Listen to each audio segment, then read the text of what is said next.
Coliseum. Ooh, look at that. Nice little arena. What is this? Supposed to be like the Geonosin one? You got all your Geos in there.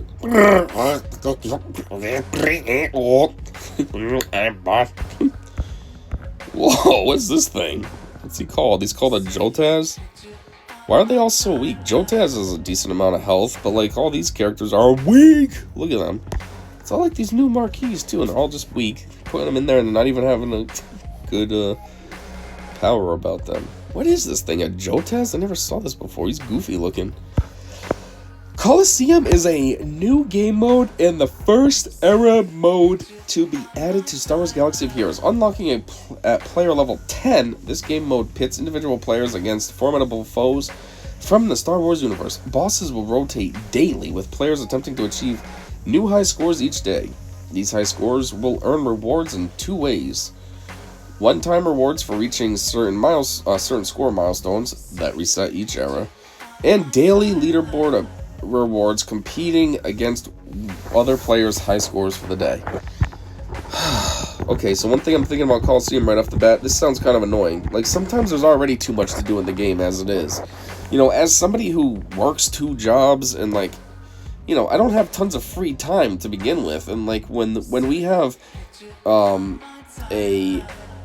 territory battle going on and a conquest going on and a grand arena going on, you got all those things to do, plus your normal dailies, plus whatever other events they have going on. It becomes a lot just with that alone. And now to add in Coliseum, I mean, it says Coliseum changes daily, so it's like, geez, you got all that plus Coliseum. Oh, and another thing too, raid, I forgot about that. Like, that's literally what we have going on right now. A territory battle just started as of this recording, so we have that. We have a conquest that's now finishing up. It's only got a day left, but still. We have Grand Arena going on. And my guild just launched a raid, the Order 66 raid, so I gotta compete in that. So, like, I already have 4 extra things to do on top of the base dailies and bonus energy and stuff. And, like, now there'd be Coliseum as well? Ugh. It's the one thing I don't like about this. Like, it sounds cool to add a new game mode, but then it's like, in practicality, that's just so much more work. The Coliseum leaderboard is one of the primary places to earn the new Relic 10 materials. More on Relic 10 below. Wonderful. Let's just add a new dumb Relic tier to the game. Like anybody asked for that. Like I said, it would have been cooler if we got higher levels, like level 95 instead of just 85. No, we get Relic 10. Cool, because I know everybody was dying for Relic 10. I guess on a positive note, the only thing good about a new Relic tier is that it should make going to Relic 8 or 9 easier, because when Relic 8 and 9 were introduced, getting to Relic 7 became a lot easier. So I'm thinking with Relic 10, it should make those easier, even if it just makes Relic 8 easier, you know? But at the same time, it just sucks, because if you're somebody that's all maxed out, and you have a bunch of Relic 9s, well, now you gotta get them all to Relic 10. And if you're somebody that barely has any Relic 9s, now you're like, oh, cool, so what do? Do I get these characters to Relic 10? Do I just stick around with my Relic 9s and try to get more characters to Relic 9? Like, what do I do? Like me. I only have, what, 7, maybe, Relic 9s? And now they're going to introduce a new Relic? Like, cool, thanks, CG. Ugh. Also, they say that there's going to be a different boss daily. Like, is there really that many random characters in the game? Or are they just going to kind of rotate?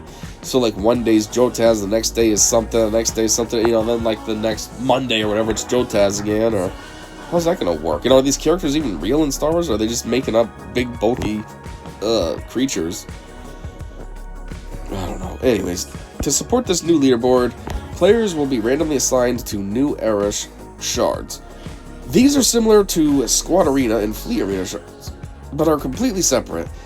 An era shard is not tied to a player's squad or fleet arena shard and will not affect either of those in any way. Players will be randomly assigned to a new shard each era, giving everyone an opportunity to prove their mettle against a variety of opponents. Yeah, sure, it's gonna be like Grand Arena, where it's just a piece of crap game mode, I bet. Oh, these are your enemies? A Jotaz, a Zepho Tomb Guardian, a Dryax, and a Pirate ATST. Alright, cool. I I guess we know what we have, though. Era Challenges. Era Challenges are another place to use Era units in this release. These will be replacing Galactic Challenges in an effort to help manage how much time players spend completing their daily tasks. What? These will be replacing Galactic Challenges. So what's that mean? Galactic Challenges going away? We're not going to have that anymore? Completing their daily tasks? What are you talking about? The dailies are pretty quick and easy. That takes about 10 minutes. So what are you saying? You're going to cut that down to like 5 minutes? The difficulty tiers are balanced around having era units and squads at certain era levels, and the feats reward those appropriately. Though these will be available during the weeks between marquee releases, and players will have the full week to complete as much as they can do on their own schedule.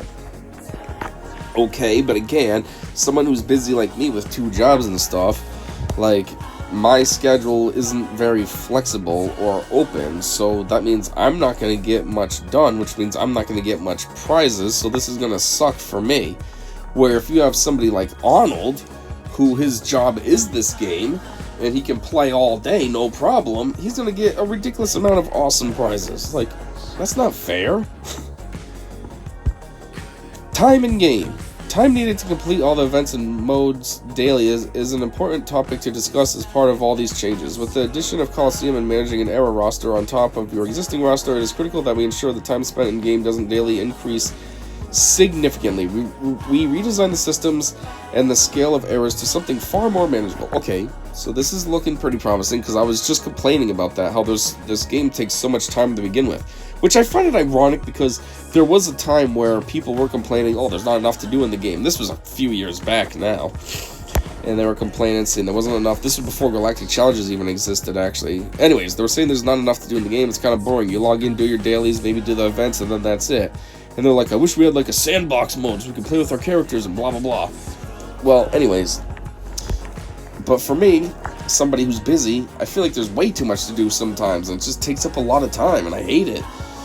So, maybe they've addressed that, so it's not going to get too crazy. So that could be good. Let's see what they have to say. I mean, this little blurb right here was just an intro, so let's see what the details are. For this release, Coliseum is a huge focus, but we were careful to ensure that only a few battles a day are needed to complete most of the era content and advance up the leaderboard. Your score for each Coliseum boss is a high watermark that persists over the era, which means once you achieve your best score, you don't need to keep battling over and over again that day. A new type of event is Era Challenges, which replaces Galactic Challenges. Every other week, players have 7 days to complete Era Challenges and use their newly powered up Era Squads. This should make Era Challenges less time intensive than Galactic Challenges overall. But Galactic Challenges aren't time intensive either. You know what I mean? Like, sometimes they're simple and it's literally one battle that lasts about 5 minutes and you're done. You know, that's not that intense. Other times it's maybe it requires 2 battles, so it's 10 minutes, but again, that's not that intense. And they give you usually, what, 3 days to do a Galactic Challenge? So to fit in 10 minutes over 3 days is not that big a deal. I don't really know what they're talking about, how this is going to be any better, but okay, I don't know. Sure. Also, they say up here that, you know, each score, your score for each Coliseum, blah, blah, blah, so that way then when you achieve your best score, you don't need to keep battling. Well, how do you know when your best score is your best score? You know what I mean?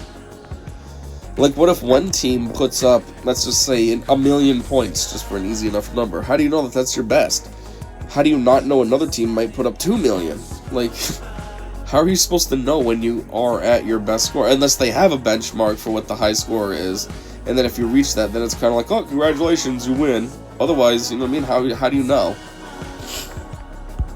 It almost seems like you'd be guessing. Like, well, I guess 1,000,000's a lot. I don't know. Anyways, lastly, we wanted to reduce some time spent in conquest and territory battles. Oh, please. Territory battles take forever. I do prefer them over territory war, ironically, because territory war is kind of easy. I just set a defense and call it a day. But it just seems kind of boring and pointless. So territory battles I prefer, just because it's a little bit funner to actually have something to do rather than just set a defense and call it a day. Also, the Omicrons are a little funner, so I do like to use my Omicrons that I have. But it is very time intensive. I mean, on average, a territory battle, like in my guild, we are able to do the Rise of the Empire territory battle. So it's like, on average, to do all 3 sectors and do all the things that I can do, it's like an hour to complete it. And I'm like, geez, that was just one game mode, territory battle. And then it's like, I still got to do Grand Arena, and then I gotta go and do my Galactic Challenges, and then I gotta go and do Conquest, or whatever else I have, and it's just like, oh. So if they could cut down on territory battles, that'd be great, and Conquest, that would really be great. Man, Conquest just takes too long in every regard. It's 13 days long, or 14, I guess, days long. The energy just feels like it refills way too quickly. Like, I'll burn through all my energy, and I'm like, okay, good, phew, I'm out of energy. And then before I know it, I'm back to almost full again. And I'm like, what? Didn't I just use this up? So yeah, if they want to speed that stuff up, great. So anyways, what do they say? For players who are over-invested in the squads needed for the zone, Relic Delta will make those battles faster and need less micromanaging during the encounters. Relic Delta, that's something that I didn't cover. I wanted to, but I felt like it was already overkill in the market, if you will. All the other channels were talking about it. But just as a quick little recap, Relic Delta was something that CG was thinking about, or I guess is thinking about implementing, that kind of scales your relic level so that when you go up against an enemy, if your relic is higher than them, like, you have a massive advantage. So, like, in Grand Arena, if you have like a Relic 5 or a Relic 7, let's say, and you're going up against a Relic 5, because you're 2 relics higher, then you're going to have like way more power. Like, it's just, the game's going to automatically calculate in more power for you, so you just absolutely dominate over that person. Which on one hand, I think is sort of cool, because that's one thing I always complain about. I'm like, I hate when I'm like Relic 7, and like I lose to like Relic 1s. I'm like, this doesn't even make sense. I put so much more time and effort into beefing my character up. At Relic 7, I should be way stronger. How the F am I losing to a Relic 1? Granted, I might have like a stupid Relic 7 team. It's like Ewoks versus, I don't know what I'd use Ewok as. Let's say Phoenix or something. And I think, oh yeah, my Ewoks should be able to handle these. And they don't. They lose, and it makes me mad. But I'm like, in the grand scheme of like the game, I should be able to dominate. I am significantly stronger. I am 6 relics per character stronger than this team. Why did I lose? So this will make it so that I don't lose. I'm going to be way superiorly OP, which on one hand is good. On the other hand, though, a lot of people were complaining and saying that this Relic Delta kind of takes any fun out of the game, because currently, you can theory craft and come up with teams that actually could beat something stronger, especially with Omicrons and everything. And they're like, now, CG's basically going to kill that, so that's not an option anymore. You can't go and, take in like a weaker team and have fun with Omicrons and stuff and actually win. So I do see things that way as well, but I don't know. Anyways, it says, in the future, we will continue to examine which modes should be supplanted by the era system, and which ones are the important drivers of your legacy roster that should stay front and center. We are also scrutinizing which areas of the game are not only time-intensive, but become repetitive once mastered. That's a lot of things in this game. This is a space we are continuing to examine and determine if they should be addressed with quality of life changes or removed entirely. More on this in the future as we watch this release closely for how it impacts time spent in the game. They say stuff like that, like, when we watch this closely, but like, they don't watch anything closely. They don't care. Who are you trying to fool, CG? You don't care.